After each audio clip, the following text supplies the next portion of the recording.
Gingrich came so we could get a good sheriff elected here in McHenry County. And that was a great sheriff for 8 years named Bill Prim. Great sheriff. Okay? And at that time, we didn't raise some money. So we told Newt Gingrich about the challenges we had, and he came to town. On that night, this tall, good-looking kid came up to me. I don't know if he's 16 years old or 18 years old, young kid. He comes up to me and says, "Excuse me, Mr. Rabine." He goes, "I just started this organization a while back, and I think we got a lot of work to do, but I think we can build an organization to help kids understand what freedom really is. To help kids understand what the Constitution means, and help kids in college campuses understand that their professors and administrators are batshit crazy." Now, this kid didn't swear a lot, so he didn't say just that, right? But this kid said, "Mr. Rabine, would you think about helping me in this cause?" And I said, "Newt Gingrich is only here for an hour, and he's going to leave pretty soon. Just wait till he's done. I can talk to you, kid." Well, Newt Gingrich, he likes to talk a lot like me. He was there for 4 hours instead of 1 hour. Him and Khaleesi, his wife. We raised more money at that event in Bull Valley than we ever imagined, and got Bill Prim elected, by the way. But this kid and I sat and talked in front of the fireplace from about 12:30 at night to 2:30 in the morning with his buddy, amazing man that, God rest his soul, Bill Montgomery, was one of his visionaries, right? We sat by the fireplace with my late wife, listening to this kid, and we couldn't believe what we were hearing from this kid. I'm telling you, he knew governance. He knew the world of governance over the last 2,000 years like nobody we'd ever seen before. He rivaled Newt Gingrich at 18, 19 years old. So guess what? We knew that this kid had a lot of promise, so we helped him out a little bit, but it didn't take a lot. This kid helps himself. He's become one of the most amazing young men in this country. And guess what? Donald Trump, Don Jr. told me in 2016 when he came to one of our meetings in Florida, he said, "Without this young man, this organization, Turning Point USA, there is zero chance we win the election in 2016. So this young man from our neck of the woods is ours. We're going to call him ours. He's not Arizona, he's ours, right? We're blessed to have him. I want you guys all to follow him more. Get your young kids to follow him more. Get our parents and seniors to follow him more, because he's going to be a leader in this country for a long time. So welcome my good friend, my buddy, Charlie Kirk. Ladies and gentlemen, let's get ready to rumble! Get ready to rumble!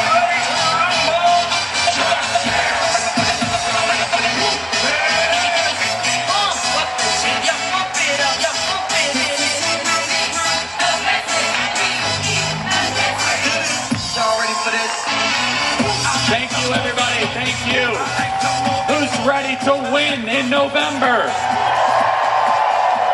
It's great to be back here. You guys can sit if you want. I was telling Gary, Illinois will always be my home. And isn't it such a tragedy what they've done to this state?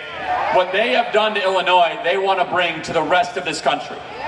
And it might feel as if, oh, there's nothing we can do here in Illinois. There's no difference that we can make. By the end of this event, I want all of you to leave with conviction and energy, saying that not only can we take back this country, but we'll take back the Midwest, and we will take back Illinois from J.B. Pritzker and the Radicals. You know, I'm going to the DNC tomorrow. Who's coming with me? I'm not kidding, by the way. It's going to be mostly peaceful, I'm told. I told Gary, I said, you know, Charlie, can you do this event? And I was like, yeah, it's the day before the DNC, and I'll come on by. And it's really interesting. They're assembling the configuration for the DNC. They're putting up really big walls around the DNC. So you can come right into America and you don't care, but don't come into my convention. I wish we had a wall in America like the DNC has a wall. It's going to be really something when all of the Jew haters and the anti-Israel folks are out there. Oh, that'll be really something to see. Let's just understand what we lived through this summer. This summer we have lived through the defeat of Joe Biden. We beat Joe Biden before the election even happened, everybody. Now, I think we all know what was really happening. It was a coup. In a course of 1 week, in Butler, Pennsylvania, Donald Trump came millimeters away from dying. Our country was millimeters away from unrest. Our country was millimeters away from, God forbid, a civil war. We were millimeters away from something we've never lived through before. But thanks to the intervention and the grace of God, Donald Trump is alive and well, and that bullet missed, and our movement is stronger than ever.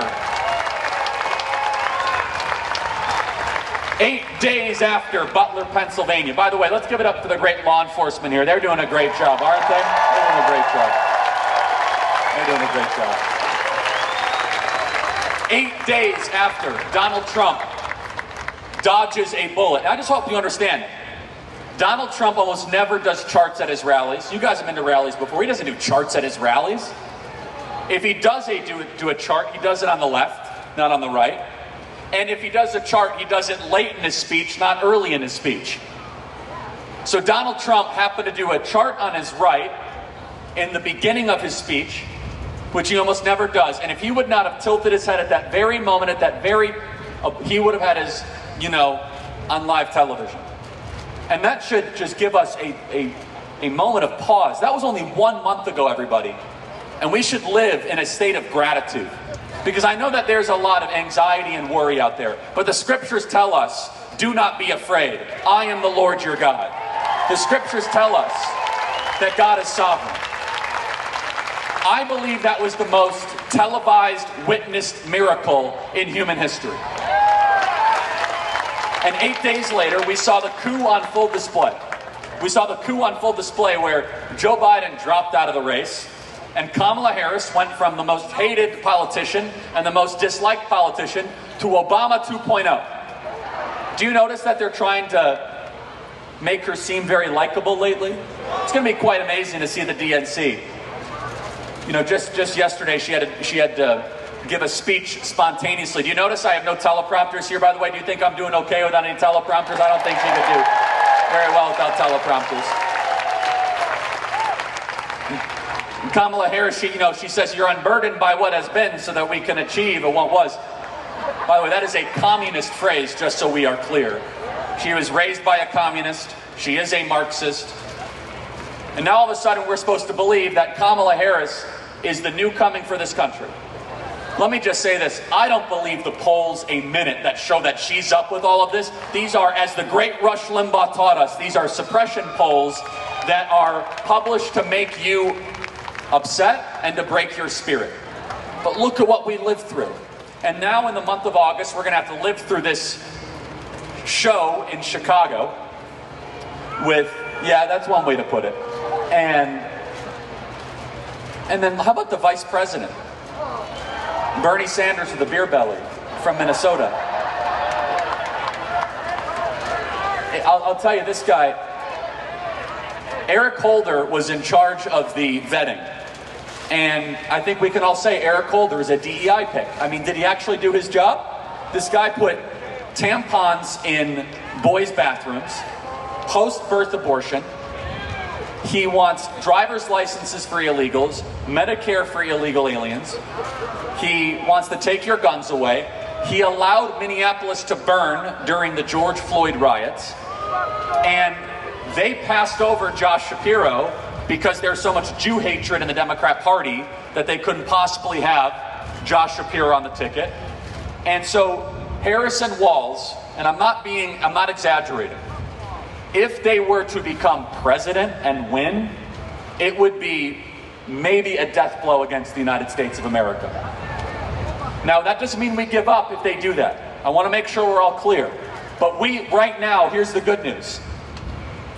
We have time left. We have time left, and to understand the stakes of what we are up against. Why do they hate Donald Trump so much? Because they are willing to do things against Trump that they've never been able to, that they've never wanted to do before. It's not because of his tweets. It's not because of his tone. It's because he allows you, the American people, into the room. He gives you, the American people, a voice. Why do they hate Donald Trump so much? Because their shady backroom deals are starting to be exposed. They hate Donald Trump because we realize that maybe we shouldn't be spending hundreds of billions of dollars on Ukraine while our own southern border is open. They hate Donald Trump because they say, wait a second. The American people are no longer buying our BS anymore. You see, Donald Trump has changed the game because Donald Trump is on a rescue mission to save Western civilization from a ruling class that has been robbing the American dream from you, your kids, and your grandkids on a daily basis. And Donald Trump does not need to be doing this. When I hear from people, oh, I don't like Trump because of his tone and all this, I say, what have you sacrificed for this country? Now, if you served, good, thank you for that. But Donald Trump has served in his own way. Unlike Tim Walz, he's actually been shot at while campaigning for president. And they tried everything they could to remove him. Think about it. They impeached him twice. They tried to take away his business empire. They indicted him 4 times to try to put him in prison. And then, let me just say this as diplomatically as I can. There is something deeply wrong and suspicious of what happened when Donald Trump gets shot. That's all I'm going to say. There's something very wrong. Do you guys agree with me that there's something that's not right there? There's something not right. By the way, don't you wish we had a Republican Party in D.C. that said, we are not going to take a day off until we get answers from the Secret Service and the FBI? What is going on here? Oh yeah, he's just walking around with a rifle and a bunch of Trump supporters are saying, hey, there's a guy with a gun, there's a guy with a gun. And he's able to get up on a roof. We don't know how he got up on the roof, and he has very suspicious cell phone activity. And he's able to fire off all these shots. It seems almost that some Republicans don't want to get at the answer because they're afraid of what that answer actually might lead. Anyway, but he continues to fight and he continues to persevere. And understand the stakes. Kamala Harris, she values the foreigner over the American citizen. She does not believe in the United States Constitution. Kamala Harris, at her core, is someone who wakes up every single day and believes that America is a mistake.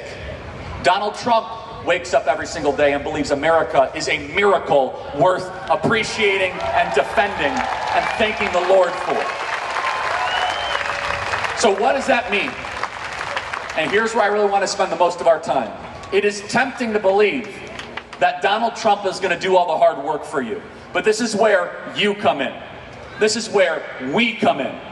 I am traveling the country working harder than I ever have worked to try to win over every new voter, to register every new voter. Now you might say, you know, Illinois is lost, but hey, 13 miles north of here, if we win the state of Wisconsin, Donald Trump is going to go back to the White House. 13 miles north of here. And so maybe you guys say, hey, we're going to take the kids out to eat. Let's go up to Lake Geneva. We're going to go have breakfast, and we're going to write on every single receipt, vote Trump, no tax on tips, right? Every time. Maybe you want to put even more work in, and we're happy to put you to work at Turning Point Action. And you're going to go knock on doors and register new voters. We have to do our part. Now, my part is that I visit college campuses so you don't have to. And I'm going to be going to the University of Wisconsin-Madison, not once, not twice, but 3 times this fall. You're all welcome to join me. Because we might not win the entire university campus, but losing by less, finding every new voter. Do you know that young men are the most conservative they have been in over 50 years? Young men are tired of the hyper-feminization of American culture. They're sick of what the American culture has become, that if you are a young man that believes in the country and you do not want to eat vegan all day long, you're called a rapist just because you exist. Yeah, they call those people weird. You know who the weird ones are? Tim Walz and the Democrat Party are weird for the pornography they're putting in our kids' schools and the drag queen story hour in front of our kids in the libraries, and they call us weird. It's going to involve every single one of us. It's going to take every single one of us. Because here's what I don't want to have happen. I don't want to have happen that we think that Donald Trump's got this, and he is putting in the work. Because he does not need to be doing this. He could be golfing and enjoying his resorts. He could just be spending time. But Donald Trump is a traitor to the ruling class. He was a member of the billionaire class. He went to all their parties. He was part of the high society. Donald Trump doesn't get invited to those things anymore. He doesn't care because he was watching his beloved country go in the wrong direction. And one day he said, I'm going to go down this golden escalator and see who supports me. And very similar to other movements in the past, he has ignited this firestorm, and a movement that will live beyond him, by the way. And by the way, how great is J.D. Vance? Are we happy with how J.D. Vance is doing? Is he not doing great? I'll tell you what, J.D. Vance doing those press conferences, the reporters are afraid to ask him questions, right? And this movement is very simple. It's one that says, we want to make things in America again, not import piles of junk from China.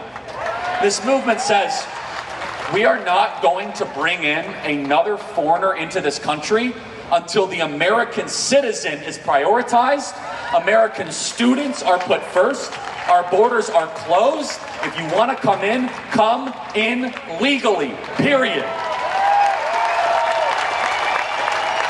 And finally, we will play to win when we fight wars. But it is not our job to go nation build every corner. It is not our job to go support dictatorships halfway around the world. And by the way, how humiliating. You saw what happened this last week, where on the 3-year anniversary of the disastrous withdrawal of Afghanistan, where you saw the Taliban with our equipment, over $100 billion of our equipment, rubbing it right in your face. I love that sign, by the way. Trump will end the Ukraine war. Stand up. I love that. He will end the Ukraine war, and he'll spend the money in America instead. I love that. I love that. And understand, the Democrats are putting forward a radical, anti-American agenda when it comes to social policy. I am pro-life. Anyone else here pro-life? I love it. The Democrats are the extremists when it comes to abortion. Tim Walz signed into law, and every time this issue comes up, you need to remind your friends about this. We need to make the media cover it. You know that 8 babies in Minnesota in a couple years survived abortions, were delivered, and then murdered on the operating table, legally under Tim Walz's laws? The Democrats want no restrictions on abortion whatsoever. The Democrats are okay with post-birth abortion, as Ralph Norham said. I don't know about you, but I think it's time we start to play offense on the abortion issue and no longer cower aside and say, oh, I hope this issue goes away. The Democrats are the radicals when it comes to abortion. Every life is worthy of protection because it's made in the image of God.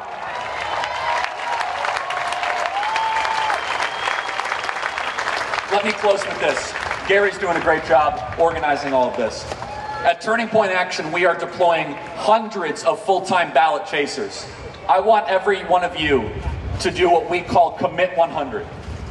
Commit 100 is you say, I'm going to find 100 new voters for Donald Trump from now to the election. It could be waiters, it could be waitresses, it could be friends at a church. It's going to require some work. It could be neighbors, it could be aunts, it could be uncles, it could be cousins. But finding those 100 new voters could make the difference, especially if they are in Wisconsin. Some of you say, but Charlie, the elections are not as secure as they should be. You're right. But do you know the one thing that we can control? The thing we can control is to prevent the greatest fraud that occurred in the 2020 election. The greatest fraud were people who agreed with us that didn't vote at all. And there are people out there. You know, there were millions of people out there that voted for that supported Trump and did not vote for Trump in 2020. Oh, they don't need my vote. It's a waste of time. I believe we are the majority of this country. I believe that we are the ones silent majority in this country. And I believe that if we can find every single voter, get them out to the polls. And by the way, become a poll worker, become a poll watcher, get involved in the election integrity process. But the mission mantra is what Donald Trump says. We make it too big to rig. It's going to require every voice, every patriot, every volunteer. Traveling the country, I'm so inspired by seeing people of all walks of life start to get engaged in this election. This might be the final battle. It might be the battle that all the other ones hinge upon. Do you guys feel that too? You feel that if Kamala Harris becomes President of the United States, we don't give up, but we're going to be in a very, very tough place. So what then are we to do? We are to show the Democrat Party exactly what Donald Trump told us to do in Butler, Pennsylvania. To fight, fight, fight, fight. And that means we fight by registering new voters. We fight by showing up at every event that we can. We fight by talking to our uncle one last time and badgering them. Oh, I don't vote, it's rigged. Go vote, Uncle Dan. Go vote, Uncle Rick. You're going to go vote. You take them by the neck and you bring them to the polling place, and then you take them out for breakfast afterwards. It's that type of one-on-one connection, that type of grittiness that's going to make a difference. We are so blessed in our family. We have 2 kids under 2. We have a 2-year-old and a 3-month-old. Why I do what I do is I want them to grow up in the country I grew up in. I know many of you agree. And it is possible. We outnumber them. What if we are living through the primal scream of a dying regime? What if we're living through a group of people that are so worried that their fraud is finally being exposed, that their thievery and their deception is finally being uncovered? This is the machine, the Democrat Party, against a movement. This is a group of oligarchs versus the citizens. This is bigger than Republican or Democrat. This is Americanism versus globalism. This is the future of liberty versus slavery, serfdom, and suffering. And here's the posture we should have. Thank you, God, that I get to live through a time like this. Thank you, God, that I get to participate, not just witness. Thank you, God, I get to do something about it. And God, use me for your purpose to save the greatest nation ever to exist in the history of the world. God bless you guys, and let's win in November. Thank you, everybody.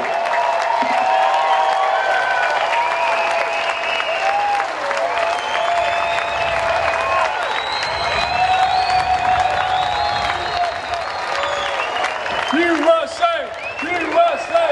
USA! USA! Charlie Kirk! Charlie Kirk! Charlie